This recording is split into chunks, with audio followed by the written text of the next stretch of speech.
इस बीच हमारी मौजूदगी मुजफ्फरपुर में है और मुजफ्फरपुर के बोचहा विधानसभा जो है उनके प्रत्याशी हैं मुसाफिर पासवान जी। और इन सारी चीज़ों को अगर हम देखें या क्षेत्र में प्रचार प्रसार करना हो या फिर पूरे बिहार की बात करें तो युवाओं का चेहरा निकलकर इस बार चुनाव में सामने आया है। और इस बार सभी जो जनता भी है वो युवा चेहरा को देखना चाहती है। तो हमारे साथ मौजूद हैं मुसाफिर पासवान जी के पुत्र हैं, क्षेत्र में भी बहुत मेहनत कर रहे हैं। अमर जी, युवा हैं आप, बिहार में युवाओं की बात हो रही है, आप भी जब राजनीति में आए तो क्या लगता है कि ये एक अच्छा मैसेज है, पॉजिटिव मैसेज कि अब युवा खुलकर सामने आ रहे हैं और उसको जनता पसंद भी कर रही है? जी ज़रूर, ये बहुत ही अच्छा मैसेज है कि युवा अब हर क्षेत्र में आगे की तरफ बढ़ रहा है और ख़ासकर राजनीति में, क्योंकि राजनीति ही एक पायदान है जहां से समाज का उत्थान होता है। लग रहा है आपको कि इस बार की जो बिहार की राजनीति है जात पात से अलग होकर युवा, रोजगार हो या कल कर, इन सभी बातों पर जो शिफ्ट हुए है पॉलिटिक्स, वो कितना हेल्दी टॉपिक है बिहार में? जी, रोज़गार और शिक्षा नीति ये सब बहुत ही ज़रूरी, एक समाज को बनाने के लिए बहुत ज़रूरी चीज़ें हैं। क्योंकि आज देखिए, पहले हमारा जो प्रदेश था बहुत ही बद से बदतर हालत हुआ करती थी बहुत पूर्व, और अभी नीतीश जी की सरकार में ये बहुत ही अच्छा काम हुआ है, जो कि आप देख सकते हैं कि सड़कें बन गई हैं, बिजली आ गई है और शिक्षा नीति भी अच्छी हो गई है। क्योंकि पहले हम लोग को किसी भी जगह जाने के लिए बहुत समय लग जाता था, लेकिन अभी नेशनल हाईवेज़ और कनेक्टिविटी इतनी अच्छी हो गई है कि हम लोग कहीं भी 4 घंटों में पटना अपनी राजधानी पहुंच सकते हैं। जैसे बोला आपने, विकास हुआ है, लेकिन विपक्ष लगातार ये आरोप लगा रहा है कि 15 साल में कुछ काम नहीं हुआ है और इस बार उन्हें मौका दिया जाए, क्या कहेंगे? ये उनकी, मैं इस पे अपना हास्यास्पद व्यक्त करता हूँ कि ये कहाँ से ऐसा हो रहा है। आप जाके युवाओं के बीच में ये सुनेंगे और पूछेंगे तो आपको हर जगह दिखेगा कि उन्होंने बहुत सराहनीय काम किया है।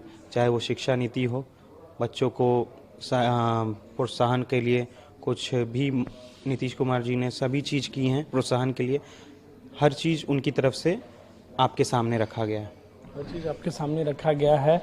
और क्या लग रहा है कि इस बार बोचहा की जनता जो है आपके साथ है, आपके पिताजी चुनाव मैदान में हैं, आप भी दिन रात क्षेत्र में जनता के बीच जा रहे हैं, तो क्या लगता है विपक्षी कहाँ पर पाते हैं विपक्षियों को? विपक्षी कहीं नहीं है हमारे क्षेत्र में, और ख़ासकर यह पूरी एनडीए की लहर है अभी। जैसे आज की मैं घटनाक्रम बताना चाहता हूं कि भूताने पंचायत में हमारी प्रचार गाड़ी को क्षतिग्रस्त किया गया आरजेडी की कार्यकर्ताओं की तरफ से।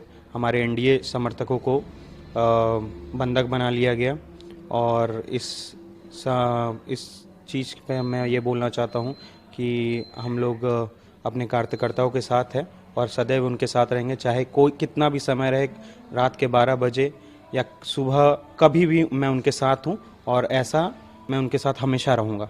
क्या लग रहा है, हिंसा हो रही तो क्यों? उनको बौखलाहट है इस बात की कि हम लोग चुनाव हारे हैं, और वो अपनी जमानत जब्त कराने पे हमारे जो प्रत्याशी हैं, अगले प्रत्याशी हैं, वो उनकी जमानत जब्त होने वाली है, और उसलिए वो बौखलाहट है और उनके कार्यकर्ता में ही बौखलाहट की लहर है। कार्यकर्ताओं में बौखलाहट है। क्या लग रहा है कि इस बार पुनः बिहार में जो है एनडीए की सरकार वापस आ पाएगी? कैसा माहौल लग रहा है? और अब मुद्दे जो हैं वो सामने आ रहे हैं, तो माहौल क्या कह रहा है? बहुत ही अच्छा माहौल है और एनडीए की सरकार ज़रूर वापस आएगी और पूर्ण बहुमत के साथ आएगी, और उसमें बोचहा की जनता आपको भरपूर सहयोग करेगी और ज़्यादा से ज़्यादा मतों से श्री मुसाफिर पासवान जी को विधानसभा पहुंचाने का काम करेगी। क्या लग रहा है बिहार में, जैसा विपक्ष कह रहा है कि अब नीतीश कुमार थक चुके हैं, अब हमारी वापसी है? ये उनकी भूल है, और आज से हमें देखा जाए तो जब नीतीश कुमार ने भागदौड़ संभाली थी, उससे पूर्व यह प्रदेश की क्या हालत थी।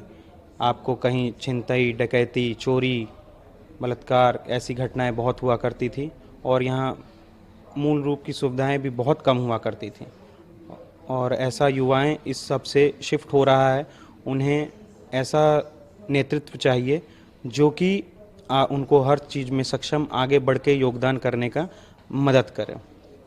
और मैं ये कहना चाहता हूँ कि मोदी जी के नेतृत्व में, श्री नीतीश कुमार जी के नेतृत्व में यह हमारा प्रदेश बहुत आगे जाएगा। जैसे ही आपने देखा कि हमारे मुकेश सहनी जी को मोदी जी ने कितना सराहनीय काम करके उन्हें अपने साथ जोड़ने का काम किया, जबकि दूसरे लोगों ने उनके पीठ पे खंजर भोंकने का काम किया।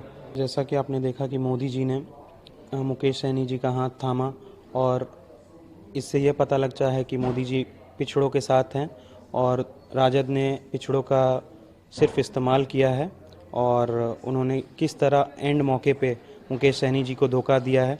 तो सभी लोग से मैं कहना चाहता हूँ, खासकर पिछड़ों से, कि वो सतर्क हो जाएं और समझ बूझ के मुकेश सहनी जी का, मोदी जी का और नीतीश जी को मजबूत करें और एनडीए की सरकार बनाने में पूर्ण बहुमत दें।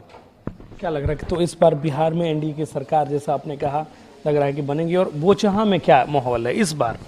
बोचहा में सिर्फ मुसाफिर जी की लहर है, कहीं भी रमई राम जी की कोई लहर नहीं है, क्योंकि 45 साल एक बहुत बड़ा युग होता है। आप देखें तो 30 साल एक युवा पढ़ता है, 30 साल के बाद उसकी जॉब लगती है और 60 साल में वो रिटायर हो जाता है।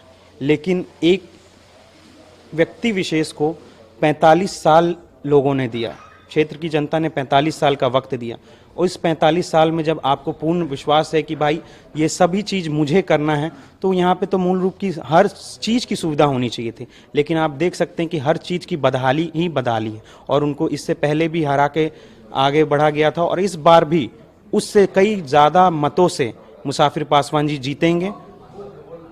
हाँ, तो ये थे हमारे साथ वीआईपी पार्टी के युवा नेता अमर पासवान जी, जिनका साफ तौर पर कहना है कि इस बार बोचहा की जनता ने अपना मुसाफिर चुन लिया है, और आने वाले जो तारीख हैं, परिणाम के नतीजे हैं, वो इनके पक्ष में रहेंगे।